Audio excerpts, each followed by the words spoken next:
Nuevamente les doy la bienvenida en nombre de la Fundación Tierra Sin Mal a este tercer módulo del tercer seminario de Antropología Guaraní. Brevemente le voy a ocupar un poquito de tiempo a Isabelino para ayudarlos en una reflexión.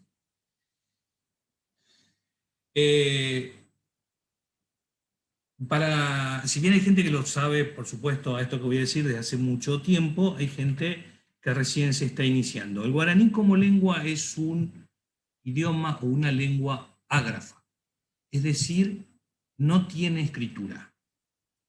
La escritura se hace por una convención con la llegada de los españoles, con un alfabeto que no era el alfabeto que tenían los aborígenes, el guaraní. Se hace con un alfabeto castellano, con un alfabeto español.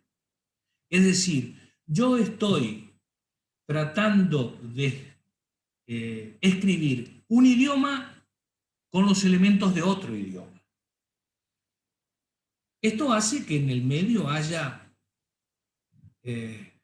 algo desparejo, algo que haga ruido, algo que no sea tan exacto la traducción, la escritura, porque estas cosas pasan. Yo si quisiera escribir a lo mejor el idioma chino con el alfabeto español, quizás también lo pueda hacer. Quizás también pueda lograrlo. Pero obviamente no tiene sus diferencias.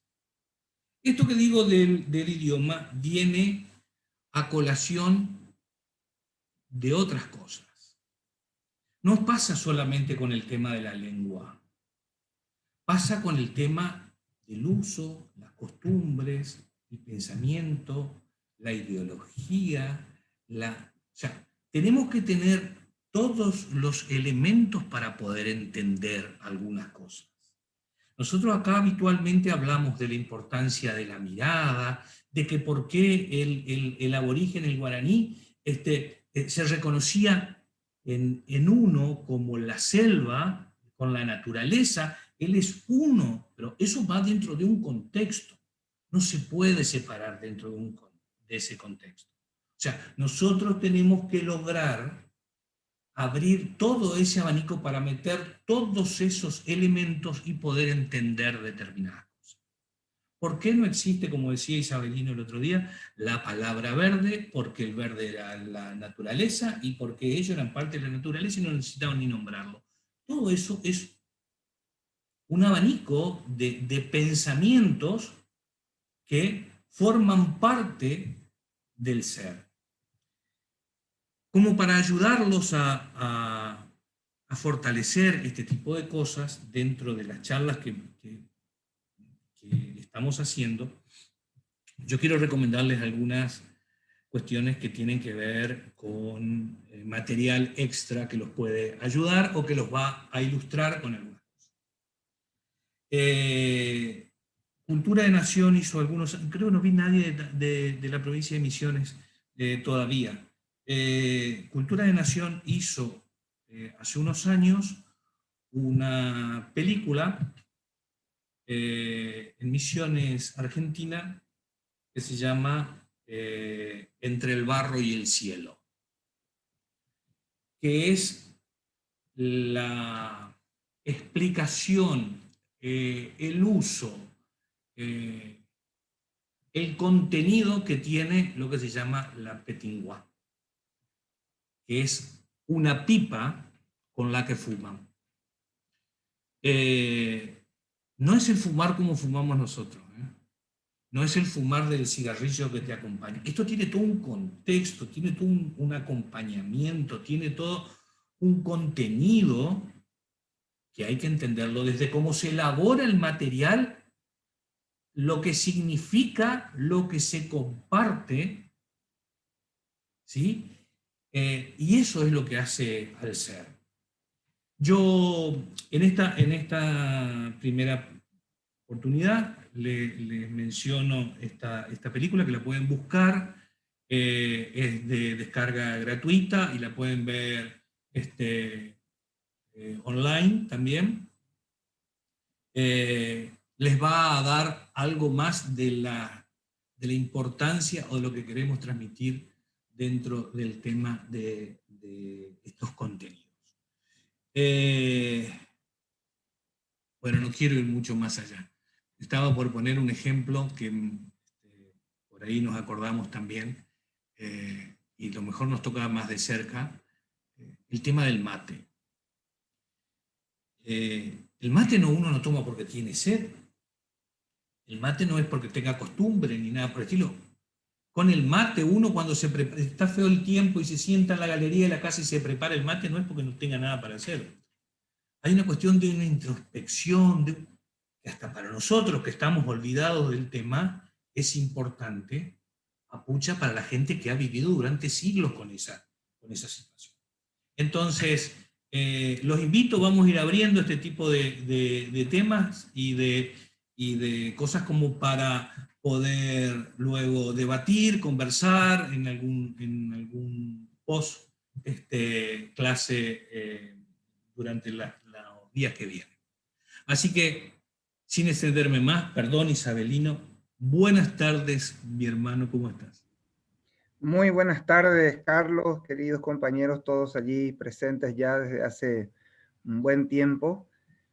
Como decía mi amigo y recordado, quizás no les suene, otros les conozcan, un jesuita, el padre Antonio Betancor, que vivía por acá, ya fallecido, y decía, las peroratas siempre son importantes. Entonces, vamos a seguir con las peroratas, Carlos, en el buen sentido de la palabra, ¿no? Es decir, bien vale educación y educación cuando hablamos en este sistema de valores y en esto de la mística, evidentemente nos tiene que llamar la atención porque no estamos hablando, que muchas veces no, nos viene en el mundo moderno y hoy en medio de la pandemia nos viene educación y nos viene la figura de un maestro, escuela, cuadernos, academia, nos vienen estas cosas, ¿no? Como pareciera que es parte de un corolario del cual, y nos olvidamos, ¿verdad? De que esa suma de esa cultura, de nuestra manera de ser identitariamente, nosotros somos quienes hacemos posible una manera de ser y de solucionar y de buscar esa plenitud que la llamamos la felicidad, ¿verdad? Entonces, este grupo, esta comunidad guaraní, que si bien aparentemente, y repito lo que decía en el seminario anterior, que sin tecojá no hay teco, justamente Carlos hace esa reminiscencia ahora. Hay algo en mí que me mueve que yo haga eso de esta manera.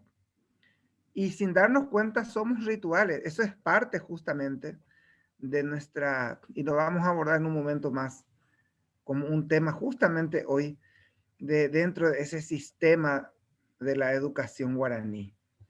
Y cuando nos planteamos el tema de si es, qué es educación también, y ya lo veíamos en otros aspectos, y nos preguntamos porque muchos dicen, pero no son capaces. Los primeros contactos con los europeos, y a decir de que se encontraron con un pueblo totalmente oral,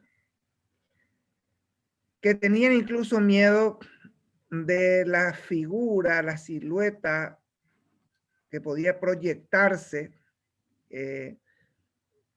y que no era normal mirarse en el agua, por ejemplo, en el ha'anga, el alma que se replica es el alma el que refleja en el agua. Miren, porque la palabra en guaraní para decir ta'anga.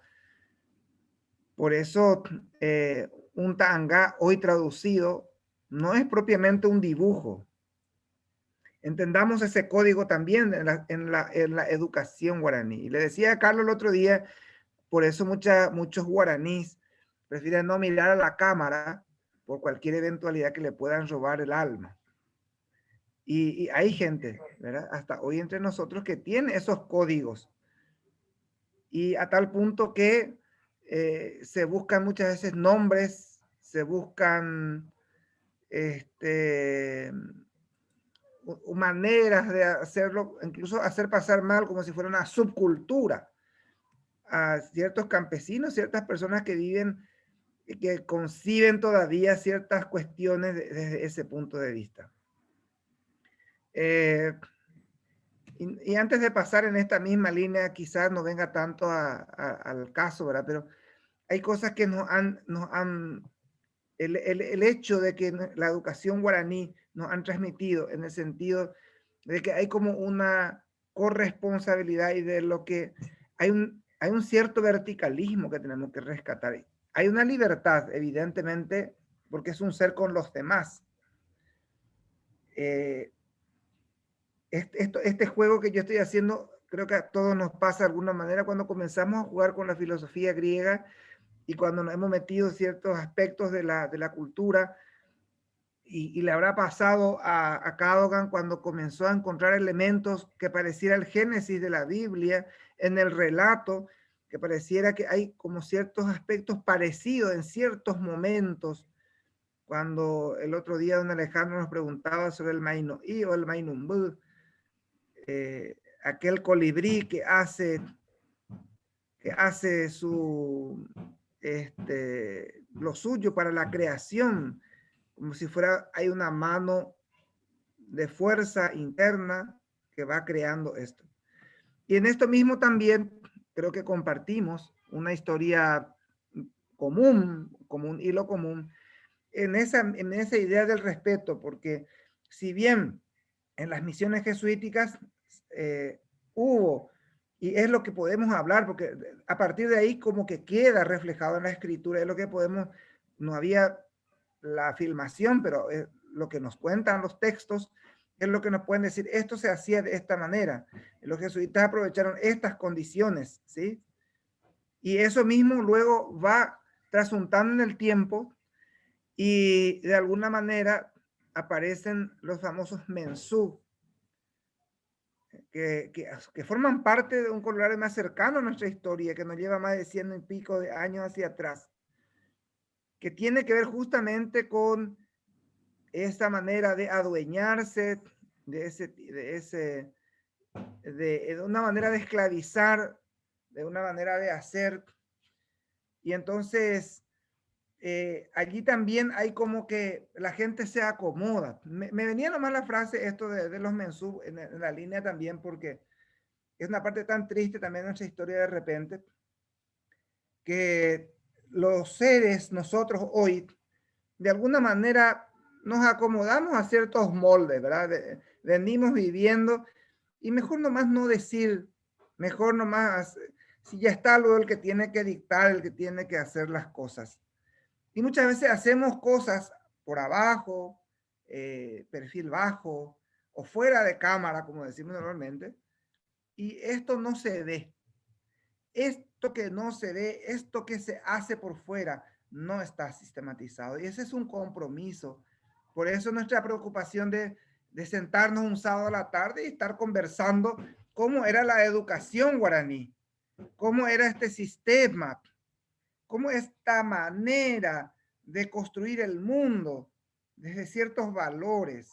Y esto hoy, al mirar en este retrovisor, nos permite también comenzar a pensar y que nosotros hoy vivimos de esto o podemos sorber todavía de esto para poder emprender hacia adelante. En ese mismo contexto,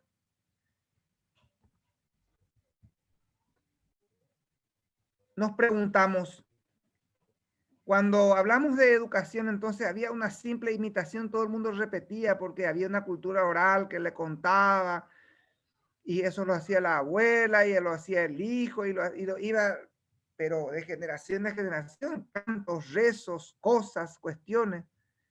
Sí, hay una imitación, pero vamos a ir mirando que hay una recreación permanente, y eso cuando llega a lo concreto a nuestros días, lo podemos decir, sí, los tipos realmente y lo mejoraban, lo adecuaban. De ahí eso de que en la psicología nos dice que el hombre es un ser de adaptación.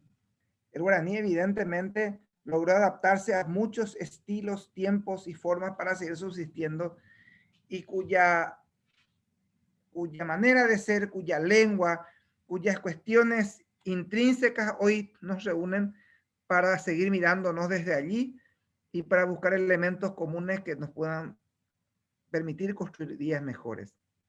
Desde allí que hablamos de que la lengua, por ejemplo, es una lengua concreta. Y si decíamos que la palabra es la que educa y la palabra es concreta, entonces hablamos de una educación totalmente práctica. No había necesidad de demasiada invención de cosas, sino de ese día a día. Cómo construir lo de hoy para este día. El mañana será el mañana.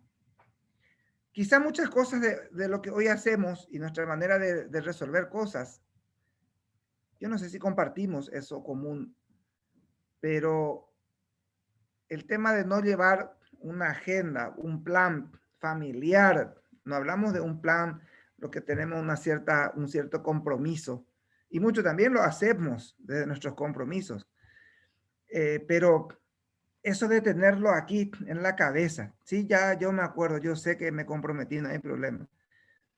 Eso es parte justamente de un ejercicio que en otras culturas no es así. Y de alguna manera nosotros en la palabra dada tenemos ese cumplimiento, esa dosis permanente de que vale lo que yo digo y yo lo anoté porque lo tengo claro que lo voy a hacer. La educación entonces es práctica. La palabra que me indicó lo que tengo que hacer, lo hice y punto. La educación desde la praxis, eso es lo que nos complica muchas veces con la educación sistémica de hoy, de la educación modelo eurocéntrica. Entre paréntesis, un poquitito me permiten hablar en son de docente. Cuando hablamos de educar o de preparar para la lectoescritura, especialmente la gente del campo, tenemos serios problemas al interior de nuestros países. Porque nuestra cultura oral, nuestra educación pragmática, no tiene sentido cuando comienza uno a querer incorporarle en este orden del pensamiento lógico. Entonces tendríamos que encontrar elementos de este tipo, de ese estilo, para luego volver desde la oralidad a lo que decía Carlos, lo que desde 1643 Antonio Ruiz de Montoya lo pone en un alfabeto español. Y desde allí se buscan ciertas similitudes, sonidos que van replicando. Incluso hay letras que fueron cambiando con el correr de los tiempos también. Por ejemplo, la X, que fue originalmente el sonido de la she, porque es una S bien cerrada, no es el she bonaerense, tampoco es el she que muchas veces los paraguayos hoy decimos, por ejemplo, yahesha, es como yahesha, sha. Entonces, en principio, eso sonaba más a X. Es la S. Entonces, ese es un sonido muy interesante que lo perdimos y lo vamos perdiendo y lo vamos, por eso ya hablamos de que incluso los guaraní que no quedaron en las misiones, que hoy existen todavía en nuestras campiñas, en nuestros pueblos, dicen, es el guaraní de los paraguayos, el guaraní de los blancos, el guaraní, pero no nuestro guaraní. Evidentemente, o el guaraní que hoy también ya enseñamos de corriente. Entonces, ellos dirán, no, pero ese guaraní es otra historia, no es nuestro guaraní, porque tampoco ellos aceptan todavía quizá esa palabra escrita, el cuatiá, el que habla, que dijimos el otro día. Y de ahí desemboca que la educación evidentemente en valores cuando hablamos, no es eso de, a ver chicos, hoy vamos a hablar del amor y de la solidaridad y qué lindo, ¿verdad? A ver cuáles son las acciones, eso que normalmente hacemos, enseñamos, vamos a hacer un proyecto para, no sé, para ayudar a un vecino, para un proyecto desde la escuela donde habla la posibilidad de entender al otro, de saber escuchar. Eso era el día a día, era el modo de ser y de vivir del guaraní. O sea que si nosotros le hablamos desde nuestra perspectiva de los valores, ellos no nos entenderían, porque eso es parte, eso es como el color verde que hablamos el otro día. Y ahí es donde entra Carlos, hoy también, voy a usar, Carlos, tu término, entra ese código, ¿no? Entra ese código que es al interior de esta cultura. Los valores, por lo tanto, nos permiten acercarnos a la manera de ser del guaraní. Es su propia relación con los demás. Es su propia manera, y lo vamos a hablar cuando hablemos de salud en el próximo seminario, es la manera de comer, de estar. Son los valores. Entonces no es una clase práctica, es el día a día. Y es también lo que tiene que ir demostrando para mostrar liderazgo. Miren que el liderazgo que nosotros entendemos hoy como el que guía, como el que orienta, como el que... El liderazgo está muy unido a los valores. De ahí que muchas veces nuestro lenguaje, hoy dice la gente todavía, y en nuestra jerga popular dice, tiene don de gente ese Carlito Vaquero, ¿eh? Tiene don de gente. Un poco argelado porque se le pinchó el link, pero tiene don de gente.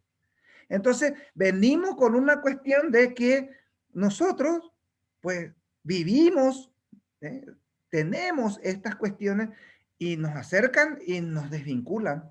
¿Por qué nos acercan? Y porque compartimos estos valores todavía. Y nos desvinculan porque no. Hay mucha gente que dice, eso es lo de antes. Eso es lo que se vivía. Ahora ya no.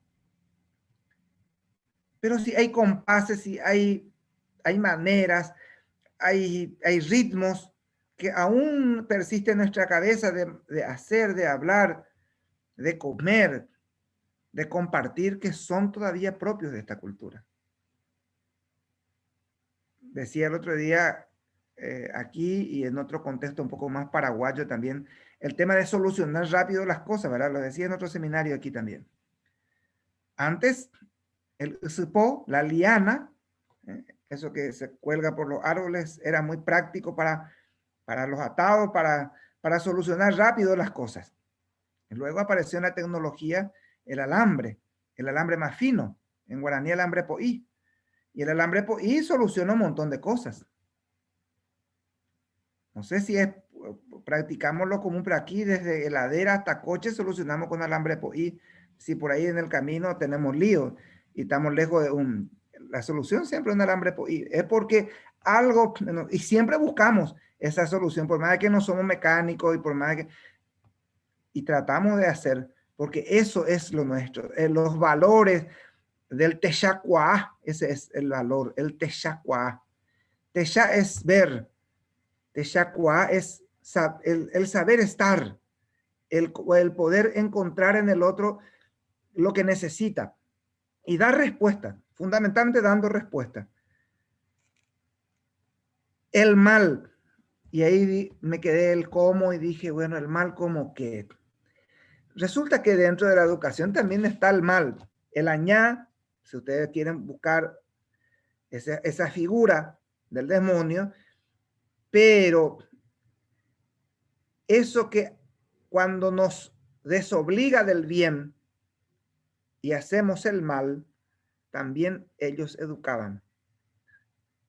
Y fundamentalmente hoy esa manifestación, por eso dice iñaña gendive, y se traduce es malo con el otro.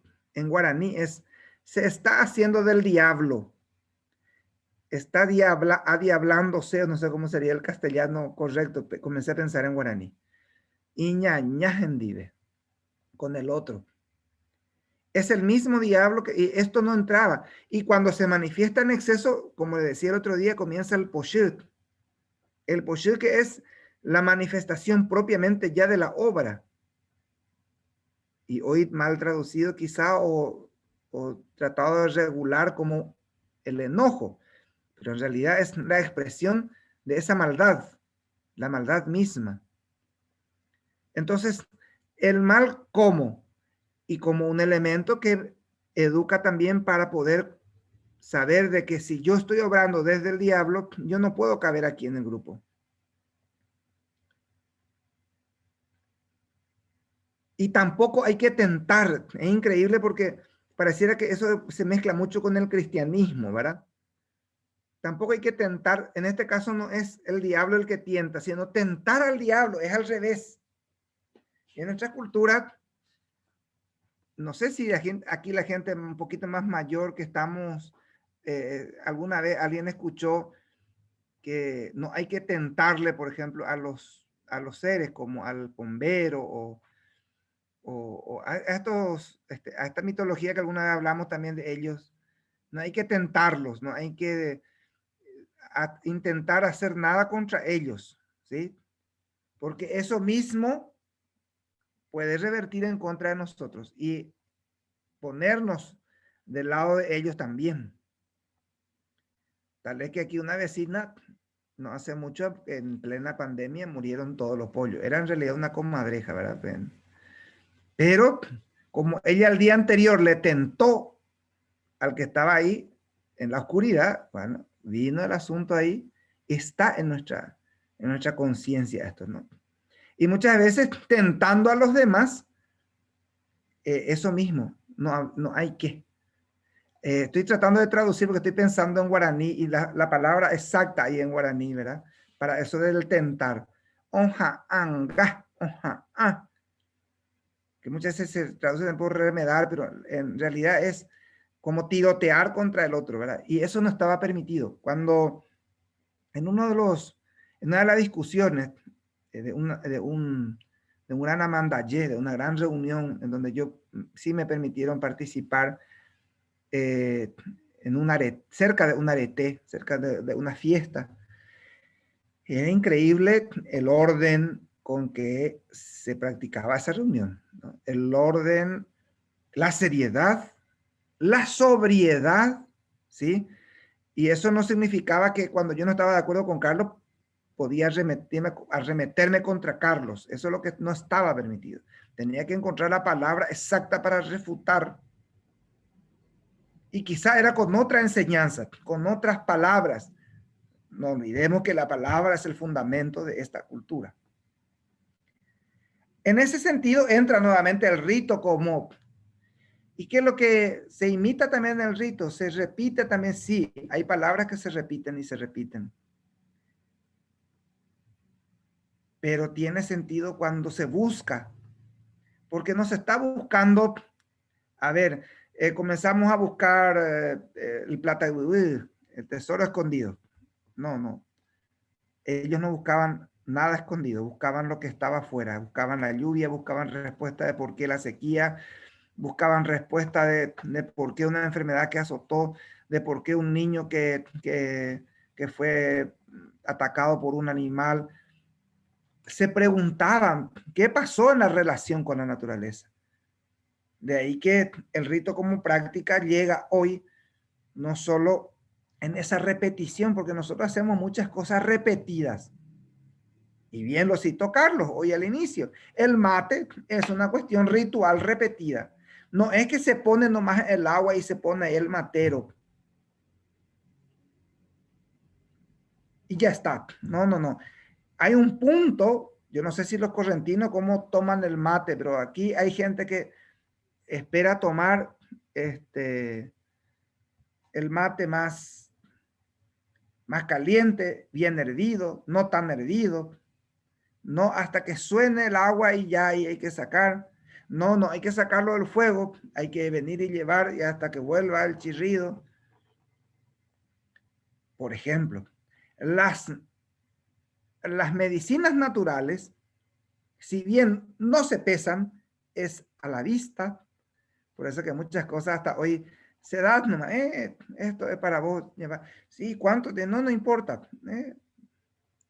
Porque las medidas son de vista. Sí, también enseñaban la medida, porque era tuishá para grande, mishi para poco. Sí, eran cuantificadores. Quizá la exactitud de 1,5 o 2. Y también la medida de la justicia. Hoy me venía en la palabra que al traducir es totalmente otra cosa. Pero hablando de justicia es Jesacuaitepet. Jesá, ojo, Jesacua en el ojo, y como la traducción literal dice, en la niña del ojo mismo. O sea que apuntó ahí, atinó. Y para decir algo bien prolífico, dio la medida justa. Es la medida exacta. Y ese es el rito del mate. También, una vez preparado todo el mate, no es como que, bueno, me voy en la cama, me siento. No, no, no. Se busca el espacio. Y eso no nos damos cuenta de lo que lo estamos haciendo. Y muchas veces cuando ya son de pareja, preguntamos, ¿y te parece que lo tomamos ahí afuera, en el corredor, debajo de no sé qué? ¿O tomamos aquí adentro? No sé. Se busca. Es parte del ritual. Quizás nadie de nosotros aquí vivió o compartió con una tribu, pero todo esto se hace con ritmo y con periodicidad al interior. O sea, todo es ritual. Por eso hablamos de la mística. El hervor, y decía Carlos, el petuenguá. El petuenguá que tiene que ver con no solo la manera de construir la pipa, porque la pipa no... sí, ellos fumaban también. O como dicen, voy al otro extremo, porque esto es parte de la educación guaraní. Dicen, sí, eran unos alcohólicos. Y eso lo dijo, a ver si tengo acá el libro a mano rápido, lo dijo Anton Sepp, en una de sus cartas. Sepp, queriendo congraciarse con la corona europea, el sacerdote jesuita, ustedes saben que teníamos que ponernos bien con los muchachos también, si no se iba al tacho la empresa aquí. Pero bueno, en una de esas fue un poco duro, diría yo. Y dice, sí, estos eran harapientos, eran hambrientos, harapientos y eran borrachos. Feo, como dijera mi amigo Carlos Vaquero. Eso un poco en ese contexto lo plantea. Pero a ver desde el otro lado, ¿pero qué era? El KU, o como ustedes dicen la KU, ¿verdad? Cuando hablamos del kilómetro 11. ¿Qué es la KU en el contexto guaraní? Era la educación de que uno podía estar, a ver, hay una traducción del intento de traducción del propio Montoya, del padre Montoya, cuando hace la primera traducción de la oración de San Ignacio. ¿Me permiten, por favor, hablar de algo religioso, entre comillas?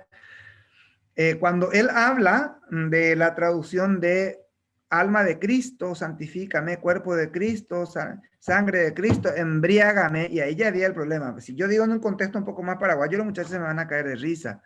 O sea que sangre de Cristo, shemunga umina, embriágame. Pero sabemos que el sentido, y en realidad en guaraní, es caú. No es la borrachera, el efecto del alpiche ¿verdad? De la caña, evidentemente, hace un efecto hacia la mente. Pero eso es lo que lograban en una especie de trasuntación de tantas oraciones, de ya olvidarse de sí, de ya no tener sentido y estar, pero en el otro extremo de buscar esa respuesta. Por eso la oración era en círculo, hasta que realmente la cabeza, no solo con la caña, con la bebida alcohólica, sino, y se hacían también con ese fin. O sea, hay que entender y hay que entrar para poder opinar ciertas cuestiones que muchas veces, a decir de los europeos, nos dicen otra cosa. Entonces, hay un rito, y llevo el rito, por ejemplo, del KU, que es parte de la oración, del Ñemboé. Hay un rito para hacer el mate, pero también del mate tiene su rito de los quienes pueden tomar. Y me dicen, ustedes me dirán, pero los guaraní tomaban mate. Si tomaban ciertas infusiones, sí, compartían, evidentemente la hierba no era para todos, sí. El té, que luego se convierte en el tereré, este té original de infusión del Ka, que va pasando de mano en mano, porque es el sentido de comunitariedad, otra historia. Hoy con la pandemia supuestamente tenemos cada uno nuestro mate, ¿verdad? No, el mate es para compartirlo, no tiene sentido. Por eso muchas veces en un contexto mucho más, no sé, hablo desde mi casa, ¿verdad? Desde Paraguay, los estudiantes quieren tener su mate y comparten. Dice, ¿qué profesor este que no le gusta el mate? No, no es su lugar, no es su contexto. Tiene sus por qué y eso tenemos que enseñar. Tiene los momentos en el cual se hizo el para qué. Entonces, cuando hablamos del mate, el mate, por mucha gente, no es concebido que se le dé al niño. ¿Y por qué? Porque es fuerte, porque va... No. Solamente ciertas personas, es decir, desde que tienen una cierta edad, pueden sentarse a compartir el mate. Ese lugar, ese espacio de rito. Por eso que hoy por hoy parece que cualquiera ya toma mate. Hay mucha gente que piensa así, está enojado, dice, la pucha, se encareció toda la hierba porque ya todo el mundo toma el mate, todo el mundo toma el tereré, dicen en Paraguay. Está todo más caro por eso, hasta los niños. Sí, porque hay una cosa interna que a mí me dice de que tenía que tener una cierta condición de edad para compartir, porque es el momento del encuentro social. El momento en que se debatían cosas de la familia, de la vida, del encuentro. Entonces, y en ese mismo contenido también, hablando de quiénes pueden hacer, imagínense, significa entonces de que tiene un rol social. El que toma el mate tiene un rol dentro de la sociedad. Es diferente, ya no es un jovencito, ya no es un... Hasta eso se puede leer. Eso es lo que Carlos creo que le ha llamado hoy códigos, ¿verdad? Esos códigos de, incluso, pero están fumando, no están fumando. Están haciendo el petinguá, encontrando en el agujero de esa cosa que nosotros le llamamos pipa, petinguá, de barro, de madera, están haciendo el llamado para el humo, para que pueda venir tal o cual respuesta. Eso que el otro día decíamos, ese tema del mal de a ver si Carlos me ha ayudado otra vez con el término este del que le sopla el viento, como dicen acá en Paraguay.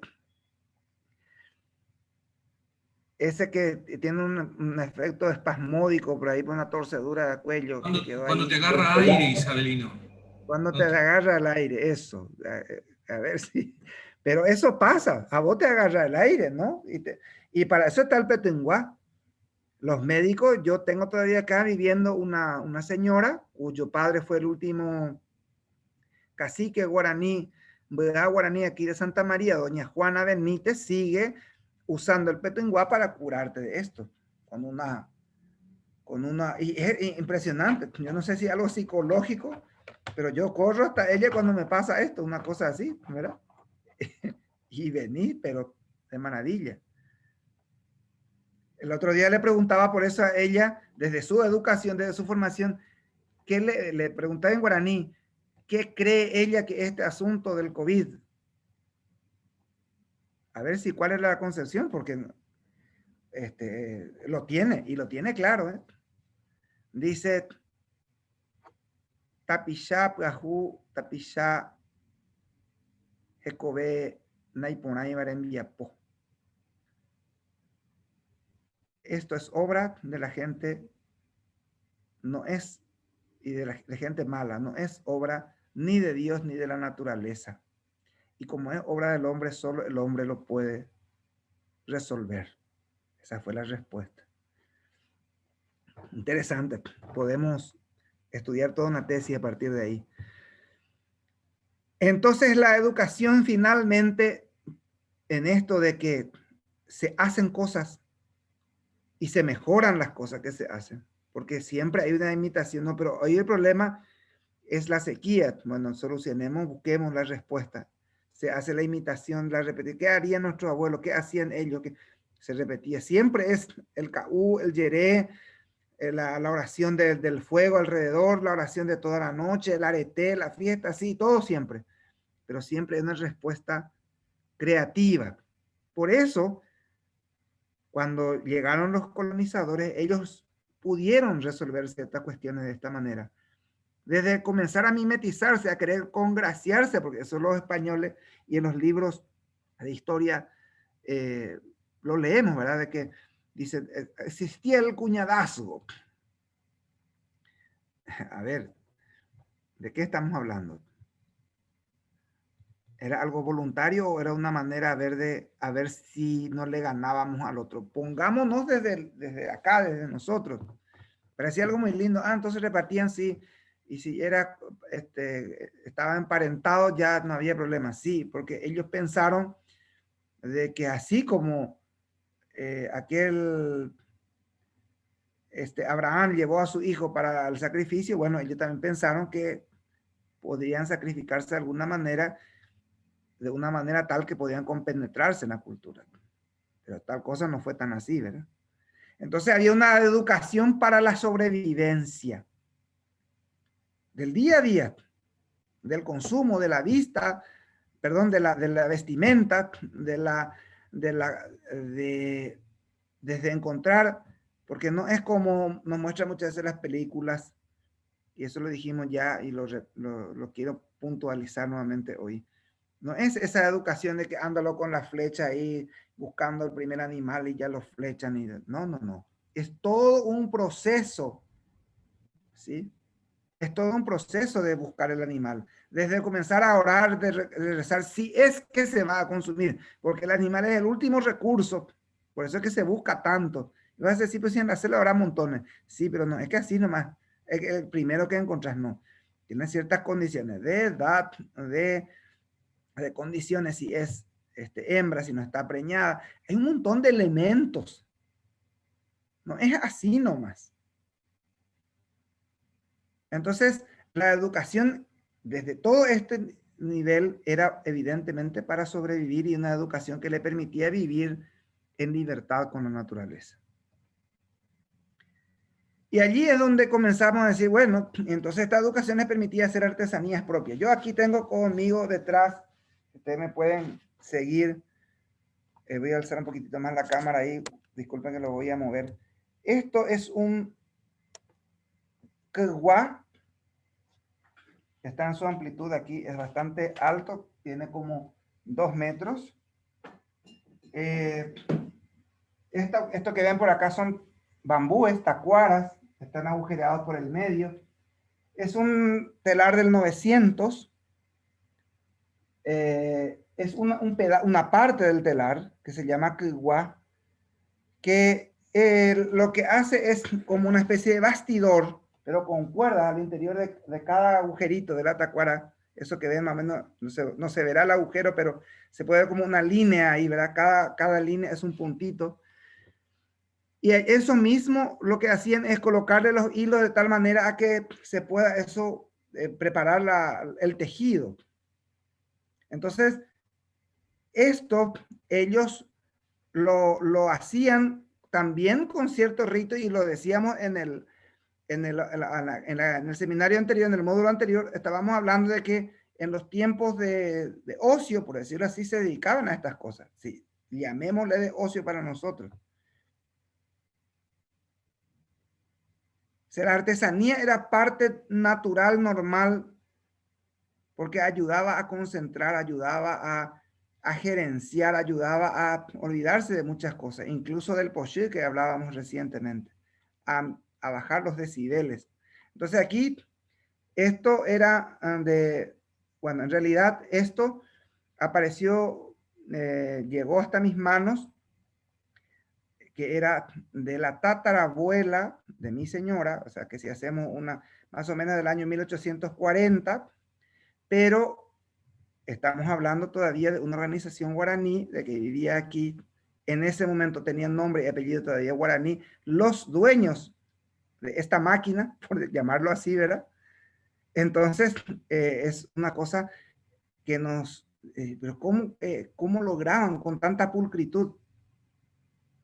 Y aquí está la respuesta. Es una cosa finísima, ¿verdad? Está todavía casi totalmente intacta. Hay unas pequeñas roturas por ahí, pero para tener sus desusos y los años que estuvo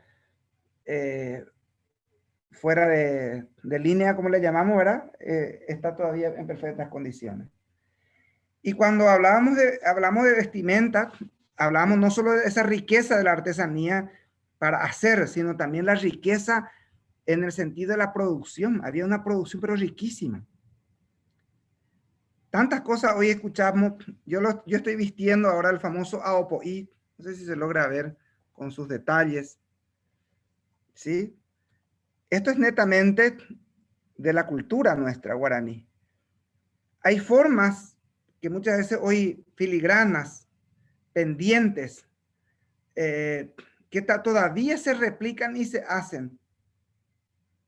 Nuestros plateros, no sé cómo se llaman, que hacen todas estas cosas, ¿verdad? En los talleres de las reducciones, lo que se llamaron oficios o oficina de las misiones, a partir de ahí nosotros podemos tener conciencia escrita de la belleza con que hacían. Hay toda una investigación después de encontrarse el archivo de música de chiquitos en Bolivia, hay un hombre que se dedicó a investigar todo lo que es el arte en filigrana, con la belleza que eso implica dentro del arte sacro y fuera de lo que era arte sacro, que aún la gente lo mantenía. Entonces, las vestimentas coloridas, con plumas, con detalles, con cosas, tenían que ver con ese clima tropical, con esa manera de vivir, de festejar, y también de lo que la naturaleza ofrecía, ¿no? Es lo que yo le quitaba a la naturaleza. No iba a matar a propósito a alguien, porque yo quiero la pluma de no sé qué. No. Es lo que me ofrecía cayéndose. Es más, por eso yo creo que mucha gente acá todavía, cuando caminamos por ahí encontramos, es suerte, como le decía el otro día, el que encontró la plata en la calle no tiene nombre, es suerte. No quiero justificar con eso otras actitudes, ¿verdad? Pero una pluma caída para el guaraní implicaba algo, implicaba suerte, implicaba de que la naturaleza le estaba prodigando para que pueda colgarse. Las vestimentas, por lo tanto, respondían a todos los momentos. Las fiestas, los aretes estaban cargados de cosas. Hasta hoy nosotros tenemos nuestra ropa de domingo. Los católicos tienen su ropa de domingo para irse a misa. Hoy en época de pandemia tenemos nuestra ropa para salir un rato a la calle y volver. Y a partir de ahí, todo esto se hacía en función a ¿qué? En función a la figura de la mujer. La mujer era el elemento que articulaba la cultura guaraní.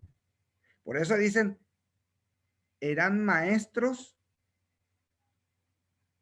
eran las mujeres las que educaban, dicen muchas veces cuando leemos la historia. Sí, los varones también educaban, pero cuando hablamos de esa educación de la artesanía propiamente o del destino de un pueblo, implicaba el liderazgo de la mujer. Entonces aparece la figura de la Jaí, la dirigente guaraní, porque estamos en una cultura del matriarcado. Nosotros no tuviéramos problemas, necesidad de buscar respuestas de repente de cómo buscar legislaciones hoy, porque estamos buscando legislaciones como ponemos aquí en Paraguay 24 de febrero, luego hicimos 8 de marzo, Día de la Mujer, no sé qué. Buscamos para ver si le damos espacio al ser humano que vive con nosotros, que somos uno en el mundo, que son también las mujeres, varones, mujeres somos una. Pero eso hoy tratamos de explicar y de replicar. En el mundo guaraní este problema no hay, porque es la mujer el que dirige el destino del pueblo. Entonces el liderazgo de la mujer es el que, y debe ser el término del Papa Francisco, el que primerea, ¿no? Para la construcción de los aprendizajes. Y el aprendizaje, pues lo vemos, lo que alguna vez teorizamos educación y sabe Ausubel, era totalmente significativo. Es decir, yo necesito algo y lo tengo que hacer. Y ahí es una cuestión muy interesante. O sea, la vestimenta no era para venderlo. La vestimenta no era que lo hago, ay, qué lindo para que lo vea Carlitos. No. porque yo lo necesito y yo tengo que hacer lo mío. O sea, ahí está la parte de la educación importante. Tengo la necesidad y lo hago. Comparto, tengo que tener lo mío, mis cosas. Y decíamos el otro día que no, el guaraní no tenía tantos aperos, pues bueno, pero tenía lo justo y necesario. Las creencias es otro elemento que hace a la educación. Y en este sentido, sí, no hay mucha imitación, hay muchísima recreación. Aparecen los famosos protectores, que alguna vez hablamos en otro seminario, los yarui. Las creencias en ese contexto hacen a que, por ejemplo, de la oscuridad no puede haber cosa buena, mejor quedémonos más. Hay un temor a la oscuridad, hay un temor a lo debajo de la tierra, es decir, a lo desconocido. Y decíamos también de que en un eclipse, que era toda una novedad, una fiesta, la fenomenología, era el momento en que se escondía Dios. Entonces mejor nomás nos escapamos todos, nos mimetizamos, no existimos por un rato hasta que eso pase. Y era toda una reverencia, el volver a encontrarse con el sol. Estamos hablando fundamentalmente de eclipses del sol. También los eclipses lunares eran momentos de oscuridad plena. A tal punto de que hay los momentos que en otros seminarios les había hablado, de que hay nombres para cada momento horario.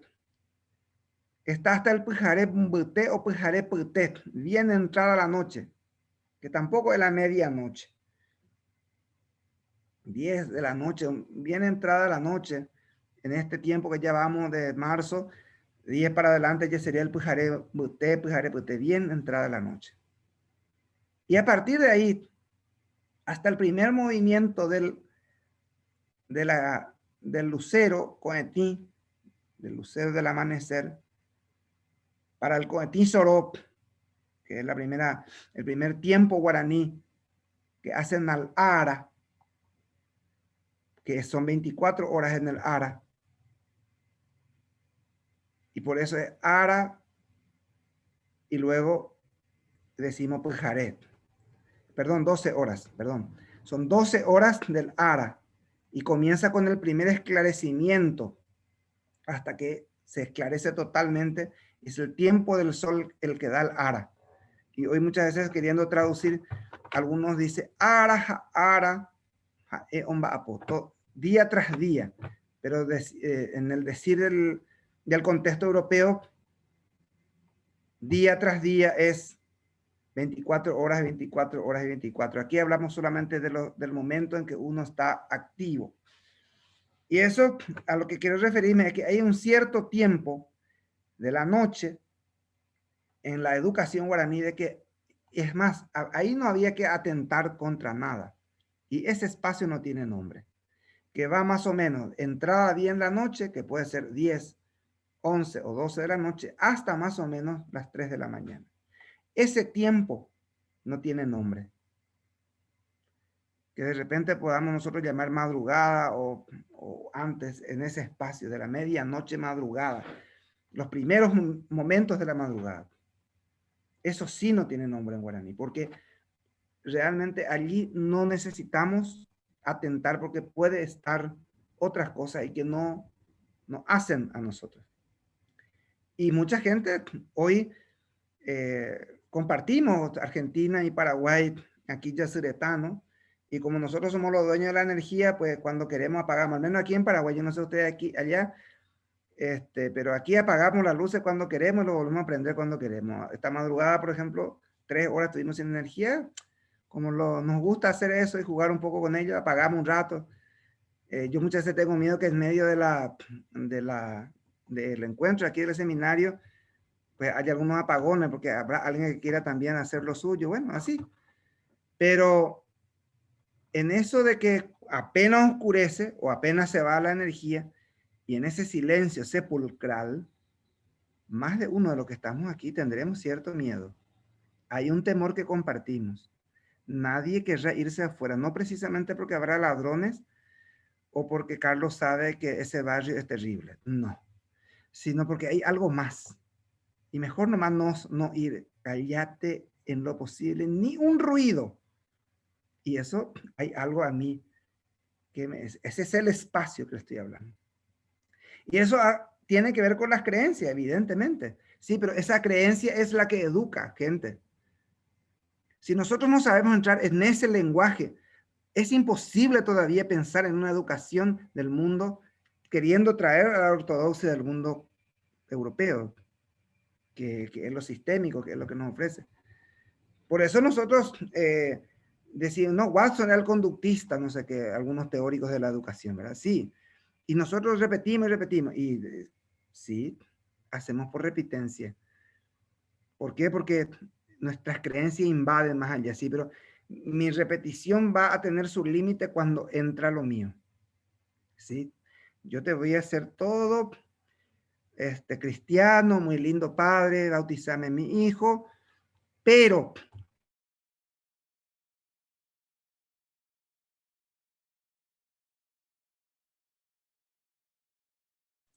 Bueno, literalmente le pasó a Isabelino, parece, lo que estaba pronosticando. Anunciado, ¿no? Lo estaba anunciando. ya ocurrió el atentado. ¿Lo viste? Ahí está. Lo Ya ocurrió el tentaste. Estaba hablando del atentado del corte, ya acaba de ocurrir. Parece que, por favor, esto es Paraguay, nuestra parte linda de que si no, ¿de qué estaríamos nosotros holgándonos esta tarde de encontrarnos si nos hacemos estas picardías juntos, ¿verdad? Entonces, para que sea bien, bien completo, si no, no vamos a completar la cosa. Entonces, cuando nosotros compartimos estas cuestiones de creencias, de liderazgo, de vestimentas, algunos dirán, pero es un oprobio dentro, no todos los guaraní tenían, para nuestro concepto, ese guaraní era muy pobre, porque, por eso le decía el otro día, no hay pobres, hay humildes, hay sencillos, pero pobres no. Entonces eso también se traduce en la música. La música es un elemento de la educación. Ese arroyo mi niño que muchas veces nos aprendimos del... Vuelve a... ¿Me siguen copiando, gente? Sí. ¿Están ahí conmigo? Sí. Estamos acá. Ese arroyo mi niño que cantamos de la cultura europea en guaraní tiene mucho más sentido. Y no precisamente, a ver si traduzco, hay una canción muy graciosa que se canta en guaraní para el niño y no precisamente dice arroz mi niño, arroz mi sol, dormite pedazo de mi corazón, nada que ver, ni arroz con leche, no sé qué cosa más se canta, no soy tan ávido en eso, pero dice, toquente la mitami, toquente la mitami, anio ushupe cure, que se duerma esta criatura, este niño, para que no le venga el chancho, el jabalí. Esa es la que se repite, no precisamente el arroz mi niño, ¿verdad? O sea que siempre hay una relación con la naturaleza. Y eso se comparte muchas veces. Dice, no, en el año nuevo no te tienes que dormir antes de que sea la medianoche, porque si no te convierte en ese chancho que después le persigue a la criatura. El chancho negro, el curejú. Bueno, este tipo de cosas viene todavía y mucha gente se tiene que quedar, por más abuelito que sea, ya tiene que dormir. No. Y ese de la música es algo que como se repite y como se comparte, ya desde los orígenes con el tacuapú, ya desde los orígenes con las maracas, los jesuitas lograron aprovechar. Yo tengo uno de los instrumentos aquí conmigo, que no sé si la conocen, está hecha por un guaraní. Es una réplica de la matraca de las reducciones jesuíticas. Y lo voy a hacer sonar un poquito, voy a retirarme por una cuestión, a ver si no de esta inestabilidad, sino que haga un golpe ahí para ustedes.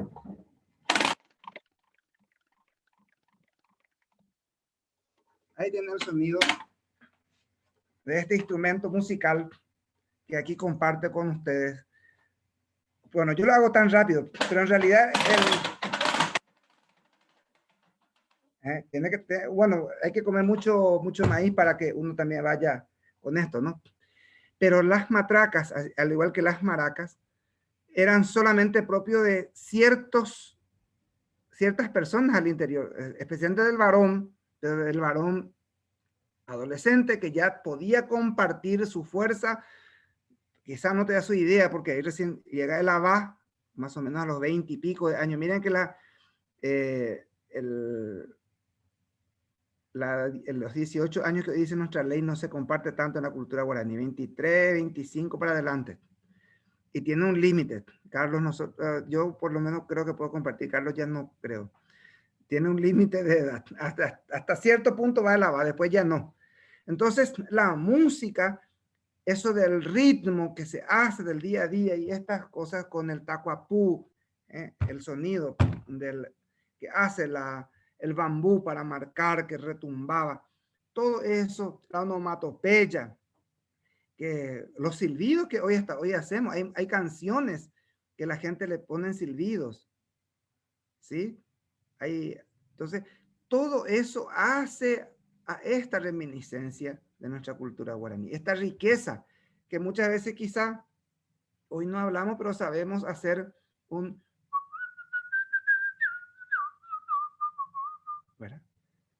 Tenemos claro de que esta repetición, esta creatividad con el cual yo le pueda dar, el matiz que yo le pueda dar o conservar, eso hace a mi cultura. Y quiero compartir para ir finalizando, porque es lo que tenemos de documento, gente. Estos son dos fotografías del Museo de Santa María de Fet.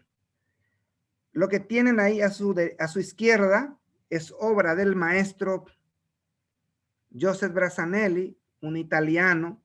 Esta obra tiene casi 80 centímetros de alto, rondando los 90 con la base. Está hecha con todos los detalles de un gran maestro. No es tan buena la fotografía, lo busqué porque necesitaba un poco más de luz ahí, creo, pero se puede notar a un San Estanislao de Coscat, con el Jesús en el brazo, con todo el movimiento. Esto es madera, gente. La policromía, los detalles. No voy a entrar mucho en esto porque no es el tema. Pero lo que sí me interesa es esta obra un poco más grande que tiene 1,70 m de alto, la que tienen a su derecha. El mismo San Estanislao, pero ya es Santaní, ya no es San Estanislao de acá, sino ya es Santaní. El niño bien gordito, si pueden apreciar por favor conmigo. No sé si se logra ver. Este comió mucho maíz a diferencia de este otro. La cara, compartimos. Carlos, no sé si compartimos, pero ahí Sebas sí se enoja conmigo. Bueno, tenemos, miren, los pómulos, las manos. El guaraní logró recrear, no imitar, ¿sí? Y esto era uno de los grandes talleres. Este es el documento que yo puedo decir, pero entonces los tipos no eran ningunos locos. Hacían mejor, porque lastimosamente esta fotografía no es tan clara, que pueden mirar que hay una diferencia entre la mirada de este y la mirada de este. Esta es una mirada artística. Aquí hay una mirada impronta del autor. Hay algo de tristeza en una mirada de la obra guaraní, porque de alguna manera hace también lo suyo de reclamar que no está tan, ¿verdad? Hay algo que le aprieta, como decimos en castellano guaraní, o yo, en el corazón cuando uno tiene esa consternación en castellano paraguayo, decimos, le aprieta el corazón, ¿verdad? No sé si eso compartimos con ustedes, ¿verdad? No está consternado, está apretado en el corazón. Lo mismo aquí, obra de Brassanelli, si pueden ver a la derecha, una Santa Bárbara, con todos los detalles, el movimiento. Esta es una obra muy estudiada por muchas universidades, por su simetría, por los colores, por los detalles. Y por otro lado, a la izquierda tienen una Santa Bárbara guaraní, con sus colores en guaraní, no con los colores del maestro. El putá, el rojo, no se ve claramente aquí en la coraza que está verde azulado, el jobú, el amarillo, el sauyú, hay colores que rondan a lo blanco, que no se ve el morotí, y lo negro, que es el ju. Los 5 colores, ¿no? En la educación guaraní hay 5 colores, hay 5 números. Hoy hemos inventado los demás. El sistema de base de numérica es 5. Esa es la enseñanza guaraní, porque termina con el po.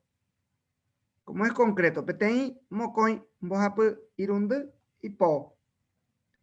Ya le hemos inventado después nosotros los demás, pero no se preocupen.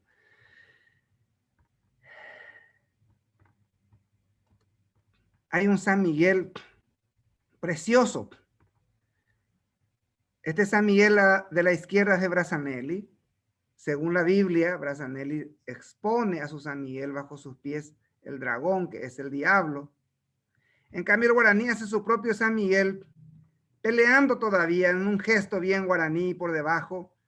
Creo que les dije el otro día. Esto mencionaba cuando dije el otro día en el seminario, en el módulo anterior. Y aquí está el añap. Es algo concreto. También es un ser humano, pero que en la cultura guaraní es pequeño, no pasa de metro de altura, tiene la oreja más puntiagudas, tiene, si quieren, también tiene cuernos, tiene una cola, ¿sí? Tiene púas en vez de uñas. Contra este pelea el San Miguel guaraní.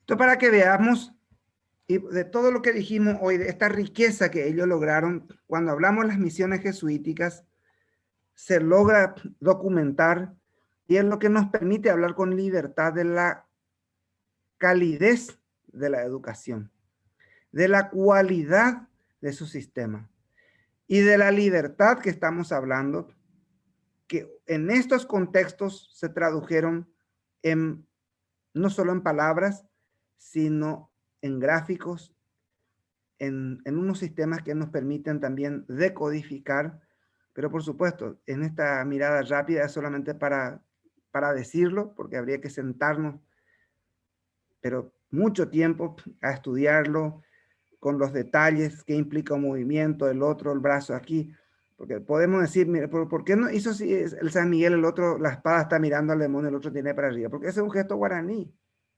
Cállese, Carlos, si no ya hasta aquí va. Y bueno, y hablando de cállese, señores, creo que es momento de ir cerrando en el transcurso de esta tarde, agradeciendo siempre el auditorio de ustedes, este espacio que me permiten compartir y seguir analizando y profundizando cada vez más esta riqueza que tenemos y que es nuestra, auténticamente nuestra, y que nosotros tenemos que contarlo, que es nuestra cultura guaraní, nuestra forma de ser varones y mujeres, nuestra antropología guaraní. Muchas gracias.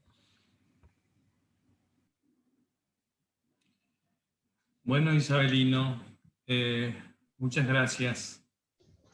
La verdad que yo tengo varias preguntas por ahí para hacer, pero voy a dar la palabra primero a quienes quieran hacerlo.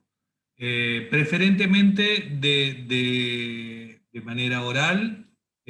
Bueno, de última, los que no tienen micrófono pueden escribir, pero dejamos abierto para las preguntas entonces. Alejandro Cerdano solicita la palabra. Alejandro, cuando quieras, tenés la palabra otorgada. Bueno, Isabelino querido, gracias nuevamente por este compartir.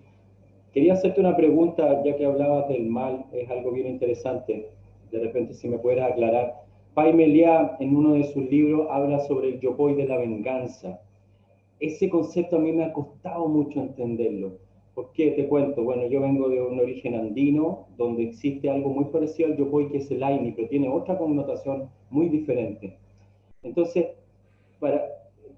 la traducción a veces no llegan a alcanzar, porque yopoy sería reciprocidad, pero puede ser que en guaraní pueda tener un significado mayor. Entonces, este yopoy de la venganza que habla Pai Meliá, me gustaría si lo pudieras recrear un poquito más, por favor. Muchas gracias. Don Alejandro, gracias por su intervención. Evidentemente, el padre Meliá recoge una memoria muy interesante a partir de bueno, hemos hablado en un módulo concreto, Alejandro, el tema de la venganza, cuando hablamos de antropofagia, que es bastante complicado de entender, porque muchas veces nos quiere meter por los oídos, por la cabeza, otros conceptos. Y no es tanto como se nos cuenta muchas veces. Hay que entender desde la cultura en qué sentido. Por eso él habla de la reciprocidad de esta venganza. El yopoi, en ese sentido malo, ¿verdad? Es decir, habría que, a decir de una jaí con quien me tocó compartir, yo le preguntaba por qué por qué habría que devolver. Hay un chamamé, ¿no? Que dice el mal con el bien se paga, ¿no? ¿Cómo era la chamamé, Carlos? A ver, ayúdame ahí. ¿Cómo era? Sí, no lo recuerdo, Bueno, no lo pero recuerdo. ustedes saben ese chamamé, ¿no? Por ahí viene esta historia también de que, a ver, vos me haces esto y yo te la hago, evidentemente. ¿Sí?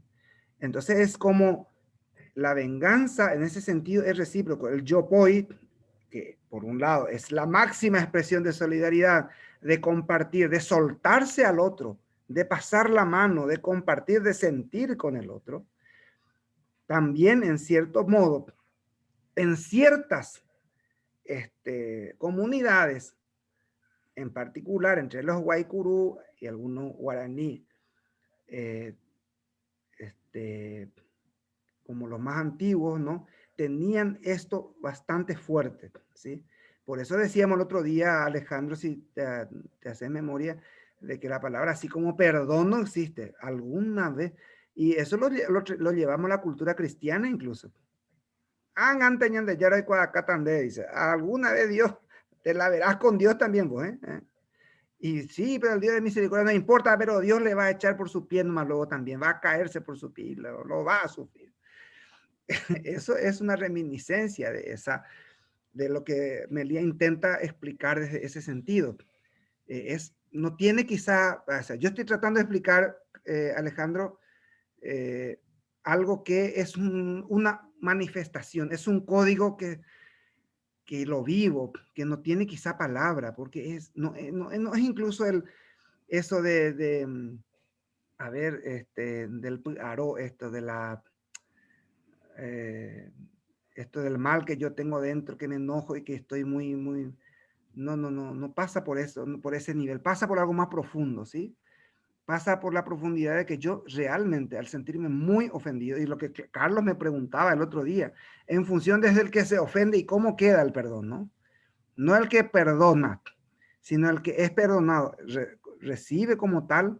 Ahí hay una cuestión muy interesante, y ahí está eso de la reciprocidad de la venganza. Si vos me haces, yo te hago. Entonces, mejor nomás no hagas. Por eso también, hace rato estaba hablando de esto de las creencias, cuando decía, a decir de cuando hay que atentar contra los seres que no se ven, con la oscuridad, con el bombero, con el yateré, no, mejor no le hagas ningún daño, porque eso evidentemente te va a hacer, porque es así. Ellos también comparten ese código contigo, ¿verdad?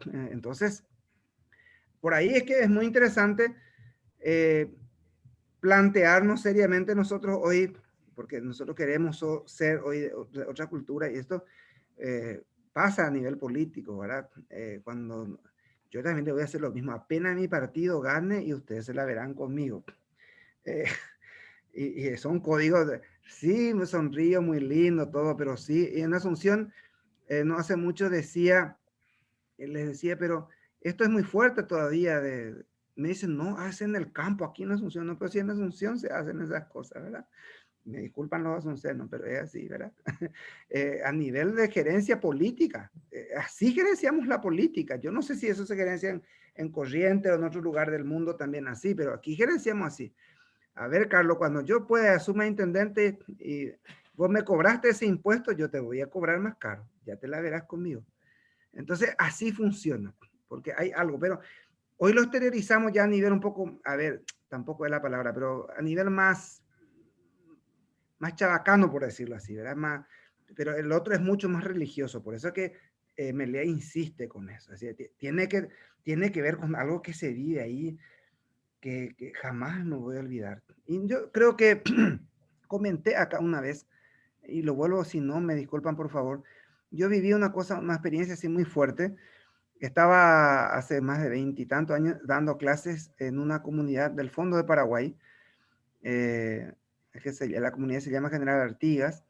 Y estaba con un grupo de docentes, bueno, un recreíto, yo me salgo para el patio y veía un hombre en bicicleta que cruzaba. Estábamos por el patio de una casa parroquial, una iglesia, un salón parroquial, y por detrás, de un lado, por poner de norte a sur, transitaba un hombre caminando, y de sur a norte un hombre en bicicleta. Para la bicicleta frente al hombre que viene caminando con un cigarrillo en mano, lo saluda, yo lo estoy mirando, y todos estábamos, porque estábamos en el patio, todos lo estábamos tomando nuestros cocidos, nuestras cosas ahí, y de repente, ¿verdad?, empuña un arma que lo tenía no sé dónde, pues yo no logré ver dónde lo sacó, pero lo tenía a mano, el de la bicicleta, y le da 2 tiros, lo mata. La policía estaba a media cuadra y me imagino que no sé, vio algo, pero en el momento corren, y el hombre que lo mata al otro se queda sentado echando la bicicleta y esperando que llegue la autoridad. Y bueno, fuimos unos cuantos, yo también me fui porque era inédito, ¿verdad? Totalmente inusual. Y el hombre de la bicicleta le dice: miren, vengo a cumplir lo que la autoridad del Paraguay no hizo con nuestra familia. Este señor ha matado a mi padre hace 50 años. Y yo, el hijo que estaba en el vientre de mi madre, esto lo llevamos a la historia familiar, y yo vengo hoy a cumplirme entero, que hoy vuelve. El hombre, un hombre mayor, volvió después de no sé cuántos años, escapó de la policía, evidentemente nunca fue a la cárcel, y él vino a cumplir ese compromiso. Alejandro, no sé si respondo a tu respuesta. Sí, Isabelino querido, muchas gracias. Ha sido muy recreativa. Gracias.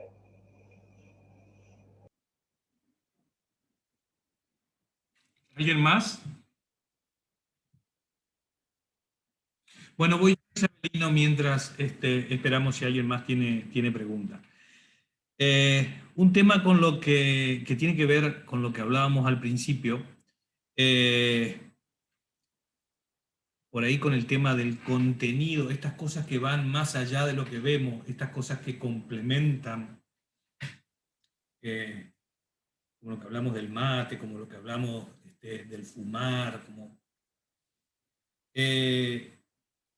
y va a colación de algo que me preguntaban el otro día una participante del seminario, que parece que anda buscando algo por ahí. Y es con los nombres, la imposición de nombres de las criaturas o de los chicos. La formación del nombre, el significado del nombre.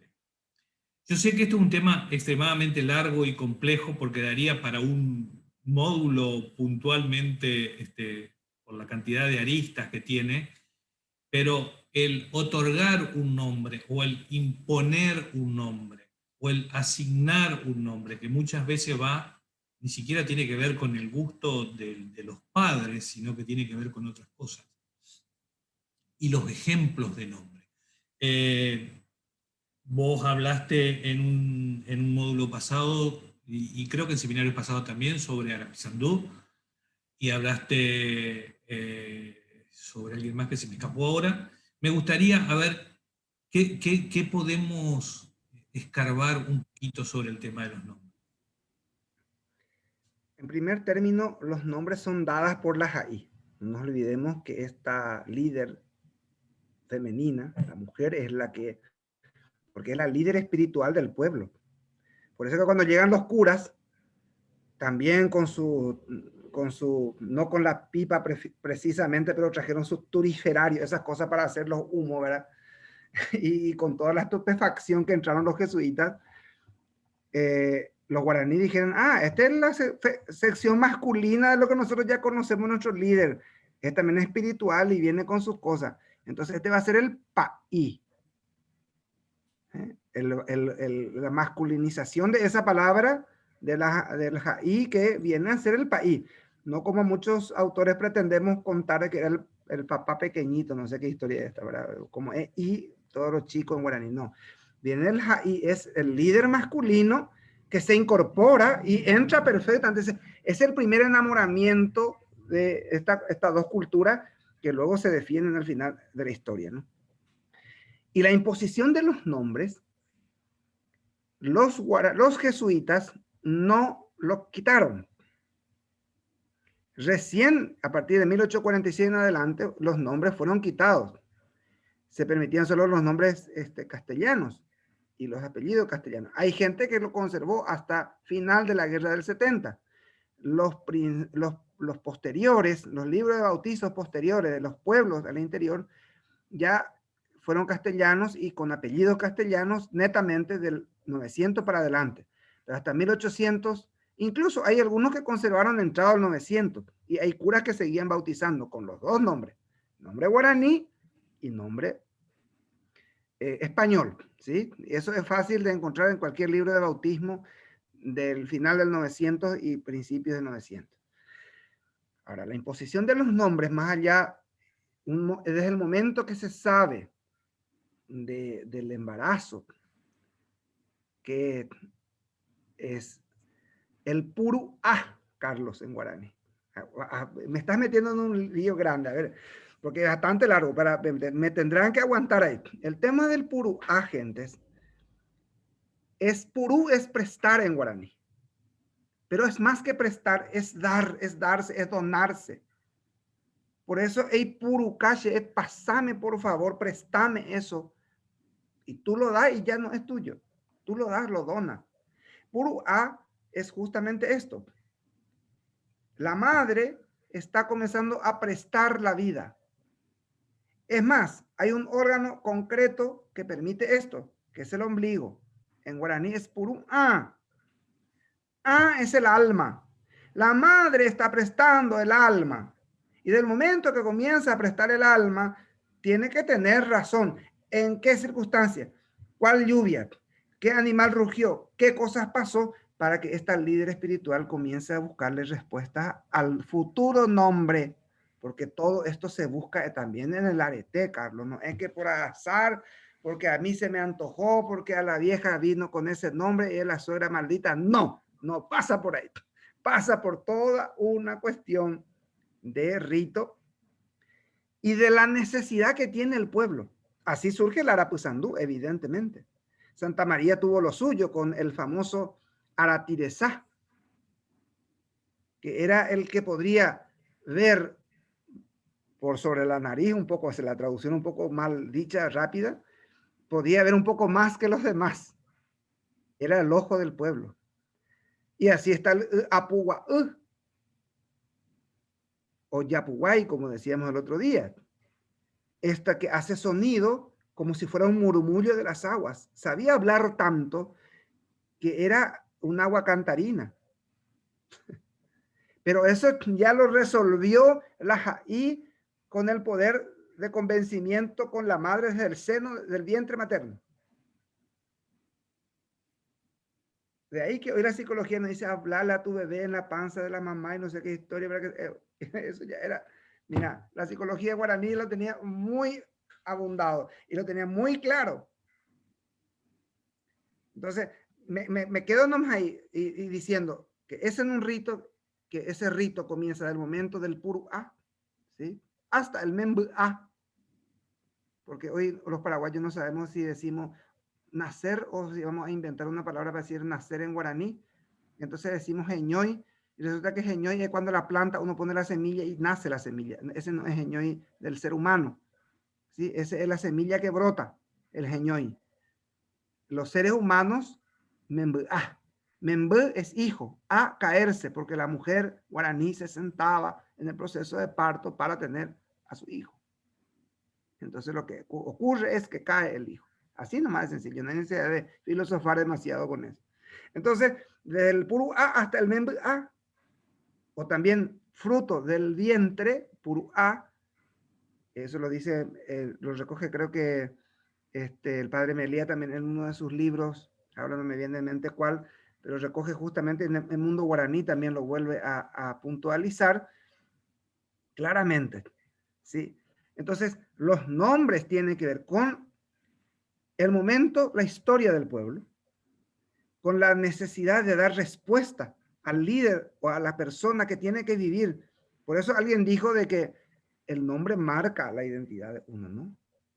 El nombre, entonces no le ponga Carlitos nomás, buscarle otra cosa más. Otra vez el blanco, pobrecito. Pero en fin, esto, no sé si Carlos responde un poquitito al preámbulo de lo que has preguntado, ¿no? Porque ese es el rito, ¿verdad? Ese es lo normal, ¿sí? No es que, bueno, vamos a Pero buscarle... en los nombres, Por eso en los- cuando... Termino, Carlos, con esto. Por eso cuando llegan los jesuitas, poner el nombre también del santo tenía que tener la explicación de toda la historia del santo, porque a ver, si es San Juan Nepomuceno, y tenía que llamarse así, bueno, pobrecito, ¿verdad? Pero bueno, tenía que tener toda la historia del San Juan Nepomuceno para que el tipo se llame de esa manera, y tendrá el nombre guaraní siempre al lado, pero tendrá ese nombre también, pero tenerlos porque, sí, pero hoy también son los, no sé cuántos mártires, no sé, bueno, vamos a buscar uno de esos mártires, nombre, para a ver si algo más. Pero eso tiene que ver, por eso los jesuitas rápidamente captaron eso.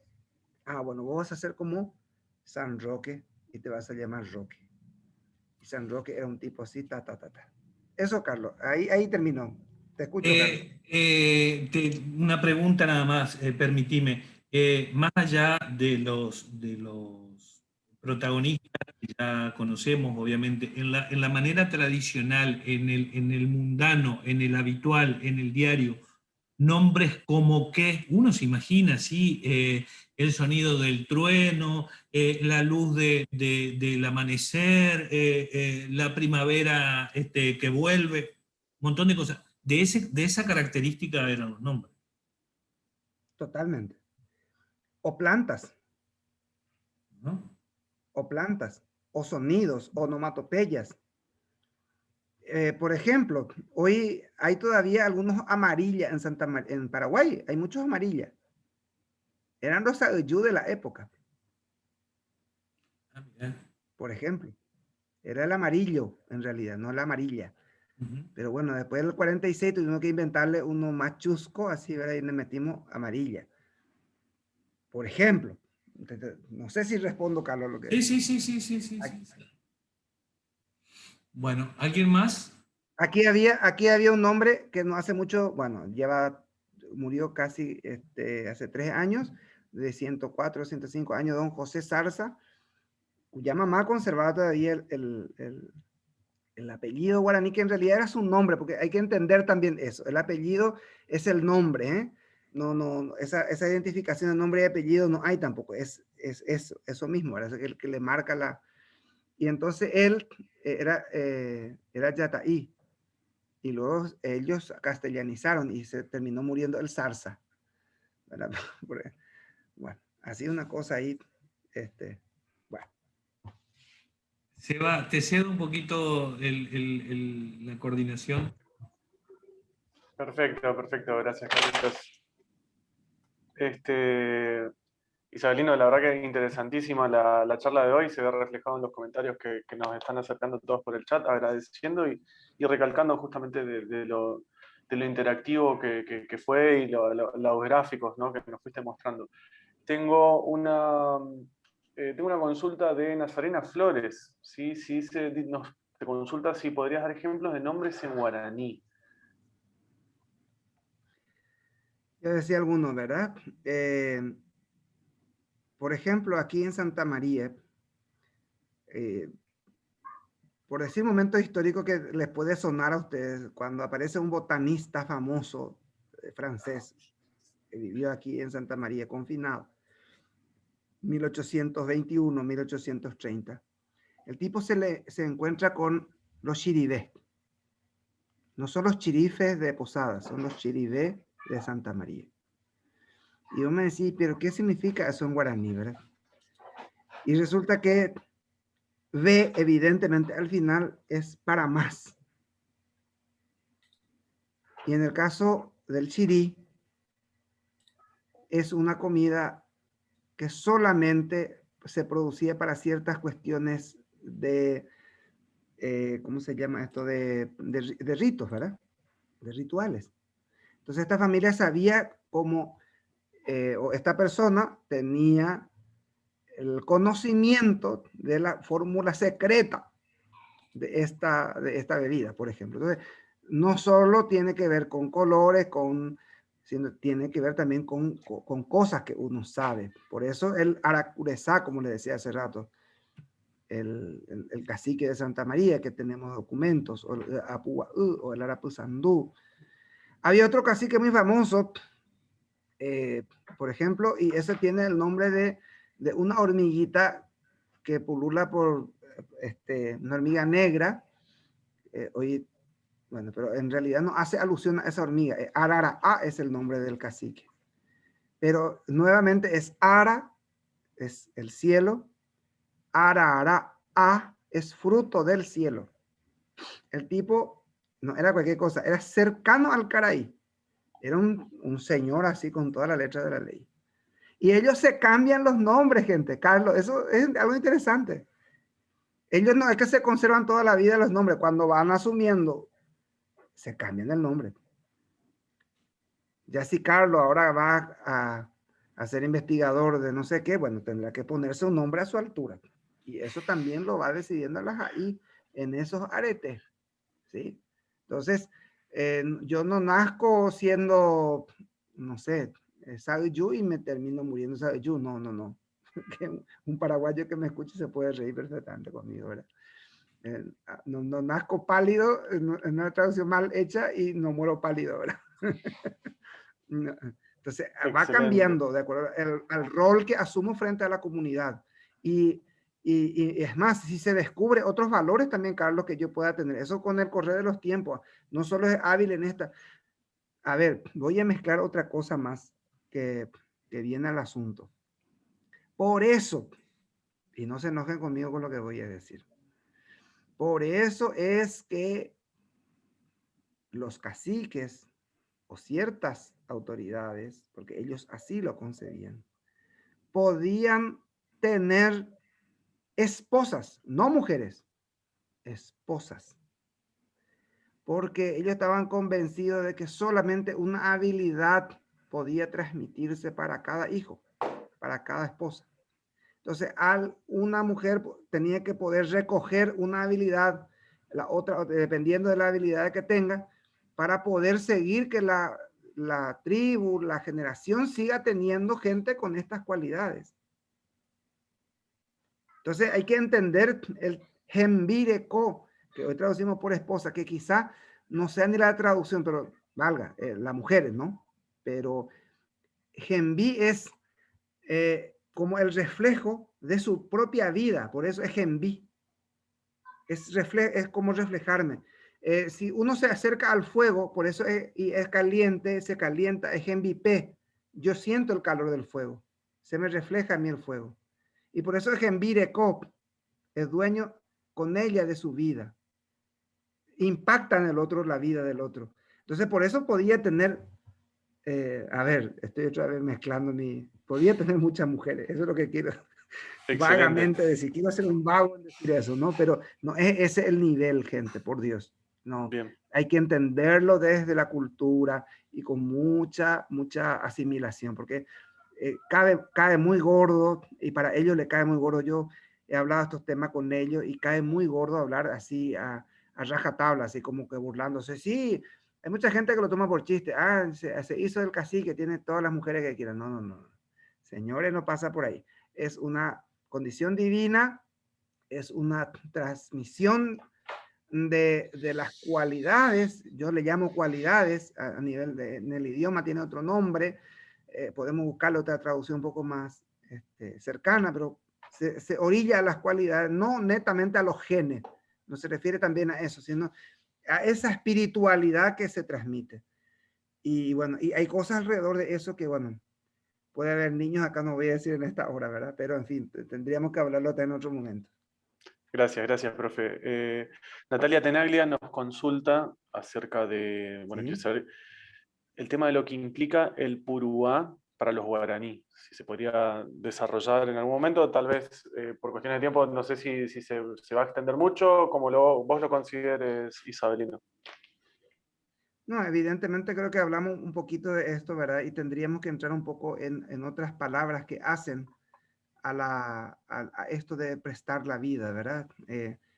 Puruá, que hoy ya no se usa para decir embarazo, hoy se dice Jehuasú en guaraní actual, por lo menos en Paraguay.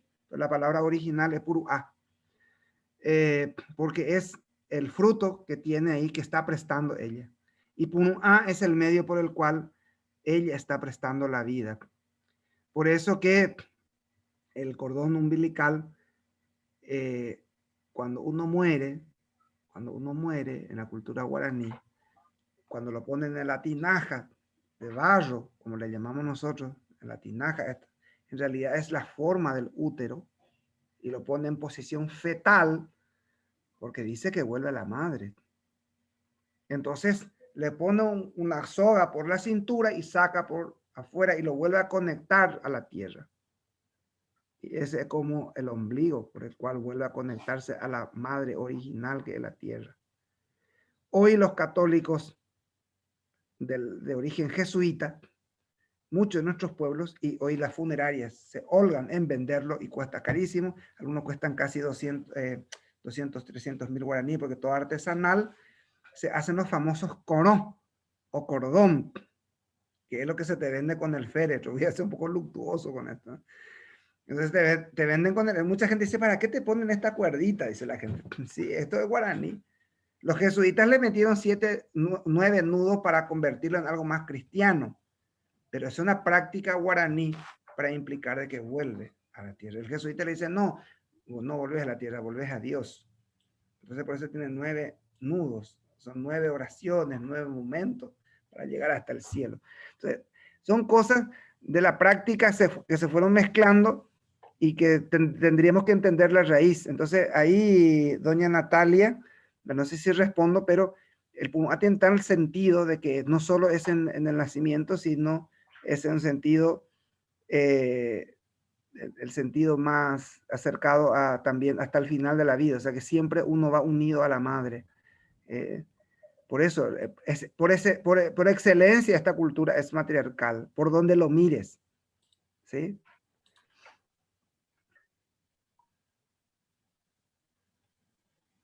Bueno, buenísimo, Isabelino.